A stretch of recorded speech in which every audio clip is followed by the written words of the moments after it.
What's going on, true believers? Welcome to another episode of One Shot. I am your host, Jacob. Pretty large week this week. Some good, some not so great. But let's get right into it. Let's start with something not so great. Amazing Spider-Man number 72. The series is almost over. Not much more I want to say about that.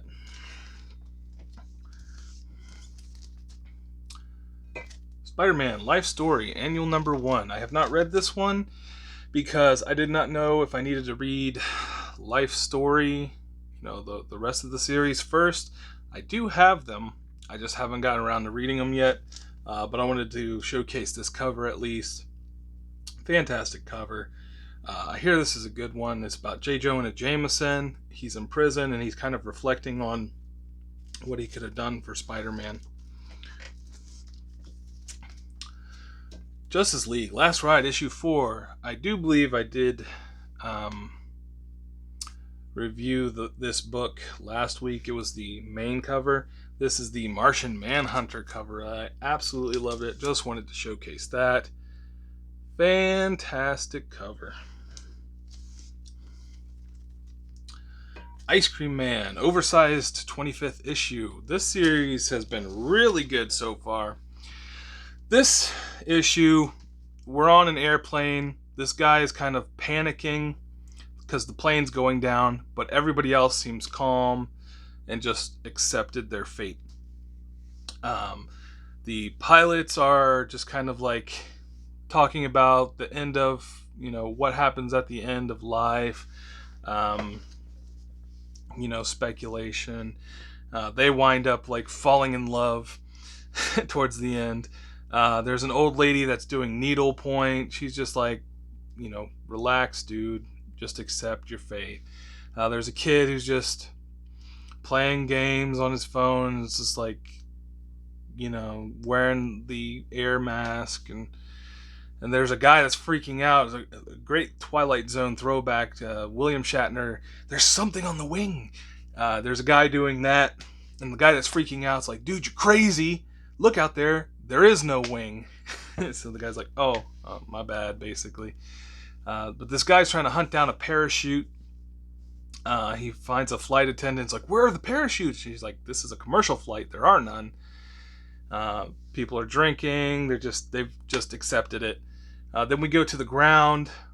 There's a guy having a heart attack on a baseball field. He looks up and sees the plane burning and crashing. He thinks it's an angel coming for him, and he dies.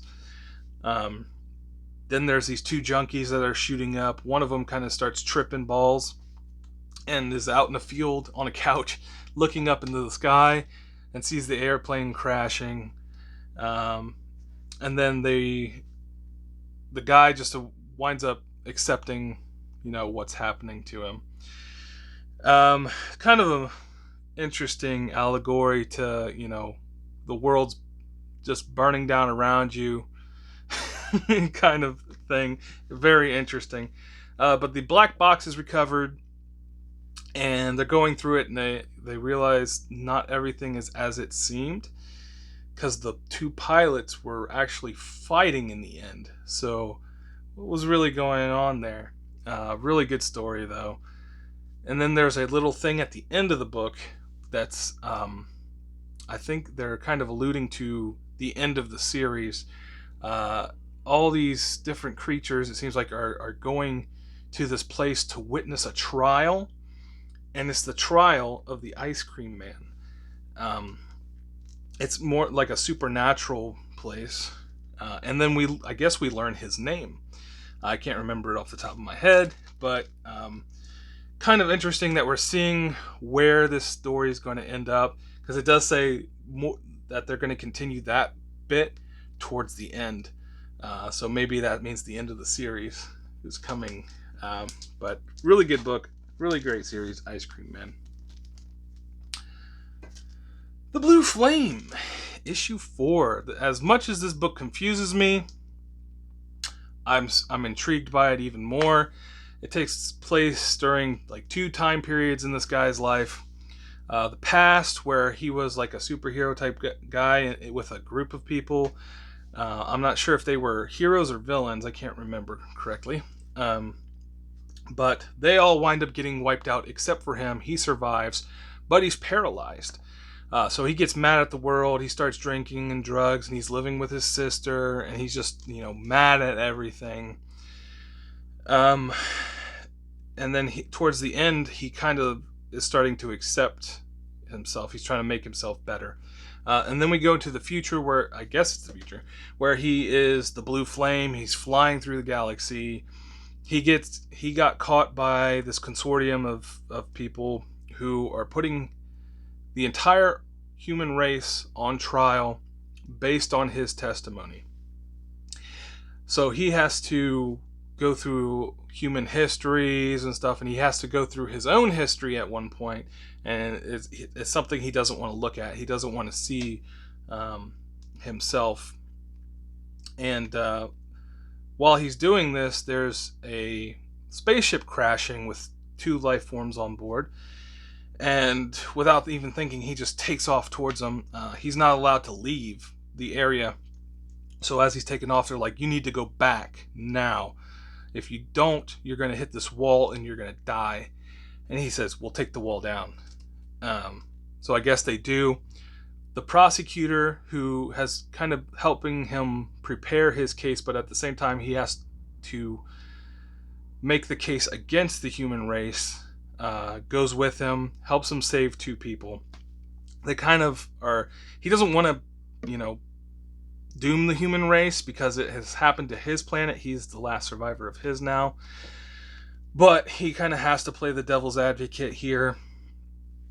But at the same time, he's trying to help him build his case now. And when they go back to the judges and everything, they're like, you disobeyed orders. What were you thinking? It was only 2 people. The Blue Flame's just like, well, I'm doing what humans do.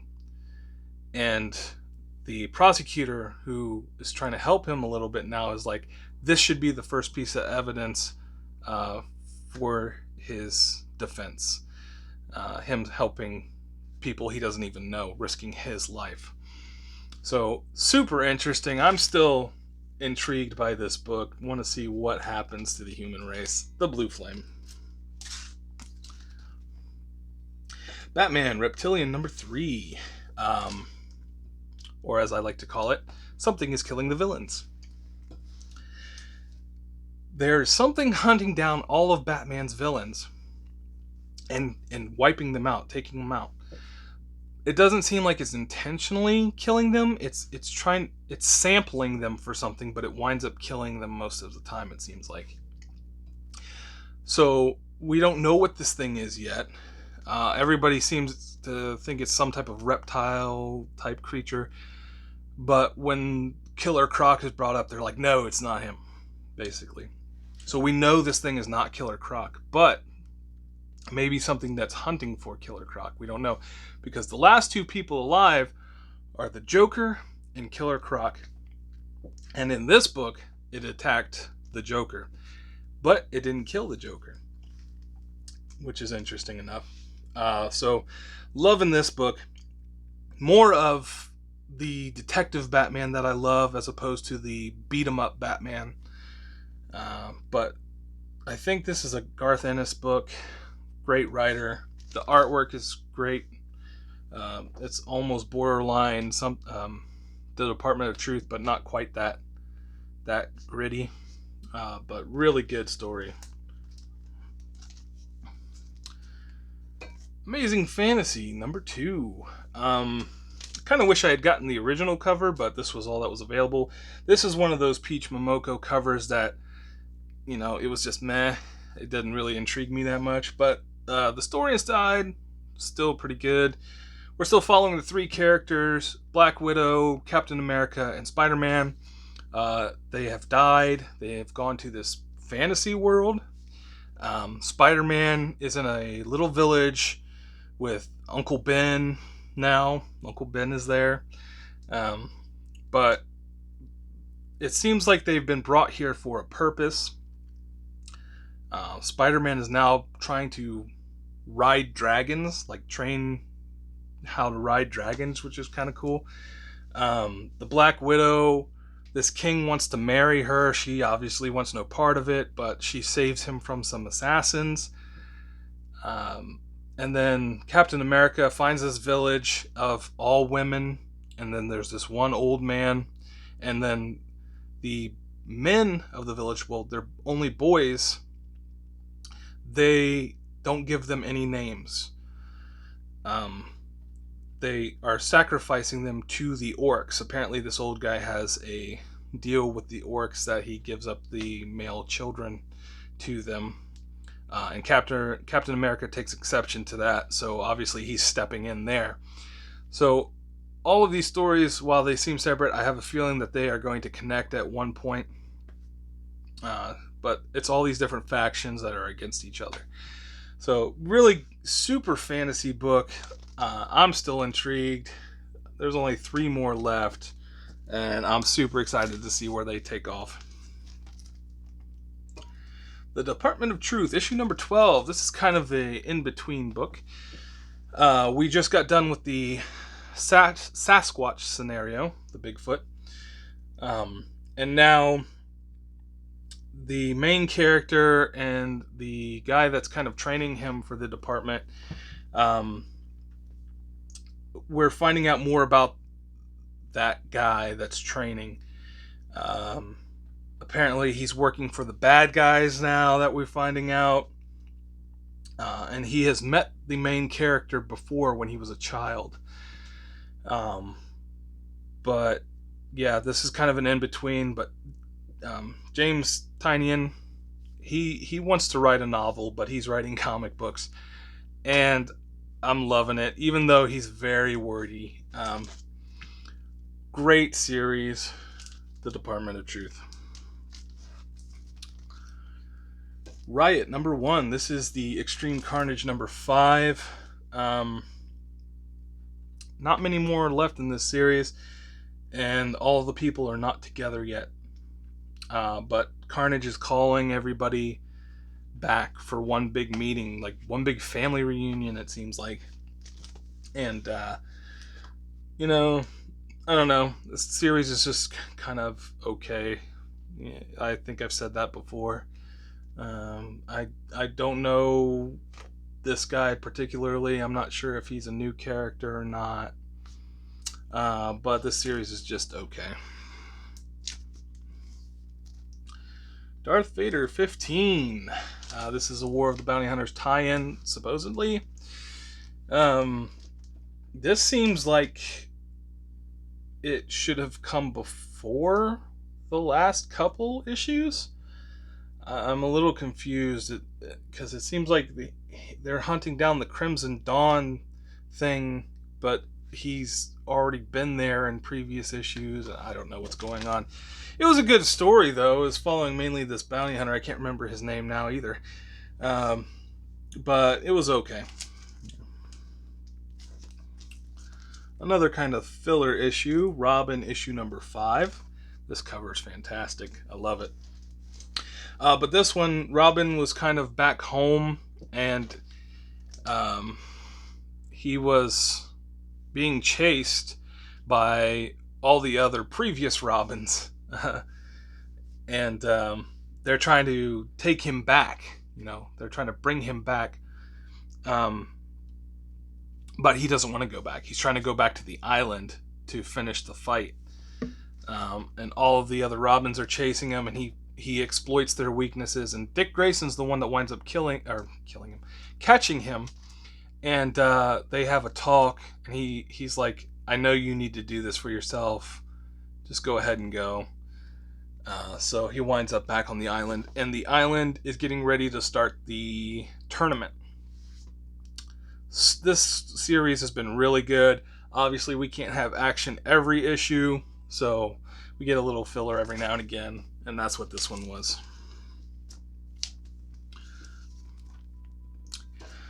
Rabid World, issue number 3. I enjoy the classic zombie story, and that's kind of what this is. People just trying to survive and then learn how to cure the virus. We're following different groups of people. There's like the scientific military, Then there's the people that are just trying to survive. They're just living out on a boat. Just classic zombies. Nothing major. Rabid World. If you like zombie stories, that's a great one. Something that surprised me. Superman 78. I enjoyed this issue quite a bit. Throwback to the 78 Superman. He's doing his thing. He's trying to be a reporter. Then all of a sudden, this robot shows up. And it turns out it's like a scout for Brainiac. Right there. That's what he would have looked like in 1978. This story was really good. It hit that nostalgia button that I keep talking about. I will definitely be picking up more of this series. Superman 78. If you like the old Superman movies, definitely recommend it. Alien. This is issue number 6. I believe this is the end of the story arc. We're wrapping up. The guy is trying to rescue his son. He's got a bishop unit on there trying to remove the alien from his son's chest. The Wayland Yutani Corporation calls up and is like, hey, don't do that. If you do, I'm going to crash the station, and none of you will survive. But if you bring your son back with the alien on board, then, I'll make you rich. I might give you your job back. We'll see what we can do for you. The guy's like, no, not doing it. So they start crashing the station. So the guy is trying to separate the pod that they're all in from the rest of the station so they can come back down. And he winds up doing that, succeeding, but this alien, the Alpha, I believe it's called, tracks him down, and they wind up having a space battle, and they both die. But the Bishop unit and the Sun are still alive, and they're coming back to Earth. This series has been really good. I'm super happy where Marvel was taking the Alien series. I know I've said it before, I was worried that Marvel could do kind of a horror book, but I think they got the idea with this one. But this is the end of that arc, and I believe they're starting a new story in general. I don't know if it has anything to do with the previous characters, but this has been a really good one. And last but not least, King Spawn, issue number 1. This was a big issue. That it followed like all the different Spawn storylines. It even brought in Haunt. I wasn't familiar if that Haunt was in the same universe, but apparently he is. They're setting up something big. Something is killing kids off. Spawn's not having it. He said, this is a message for me, and so he's trying to figure out what that message is during this issue. Then we go through Gunslinger. We learn his past. Apparently he's in the future now. He wants to get back to the past to exact his revenge on the people that killed him and his family. Haunt was strung up. He was hanging from the wall, and he's rescued by, I don't know the guy's name because I'm not a huge Spawn fan, but the guy in like the gold armor stuff rescues him. Really good story. Great setup for things to come for the Spawn universe. Thought I had one more, but I don't see it around. So let me get into a few things here. I did wind up getting a Comic Tom mystery box. I forgot to cancel mine due to financial issues right now, but I wound up getting one. So let me show you what came in that. First thing was Action Tank first issue. I'm not familiar with this series at all, obviously, because it's brand new. I've never heard of it, but this is the Jetsons homage cover. Thought that was pretty cool. I got a Superman Action Comics 669. Not too big into collecting the Superman series, but here's one. The Uncanny X-Force. This is issue number 12. Again, another series I'm not reading. This is mainly just to show you what the kind of stuff is that they do send you in the mystery mail calls. And this one is really cool. This is an homage cover. I can't remember what the issue is, but this is Betty Page number 3. That cover is beautiful. Absolutely love it. Even though I don't read the series, this one will probably stay in my collection just because it looks so cool. And then they sent me Ice Cream Man number 24, which I do have. Not this cover though. This is an awesome cover. This is a Comic Tom exclusive. But not only did they send me this one, which is the trade dress, they sent me the Virgin variant. Super cool. But yeah, I did pick up a dollar book, but I don't know where I put it. It was Wolverine, Rio something or other. I read it.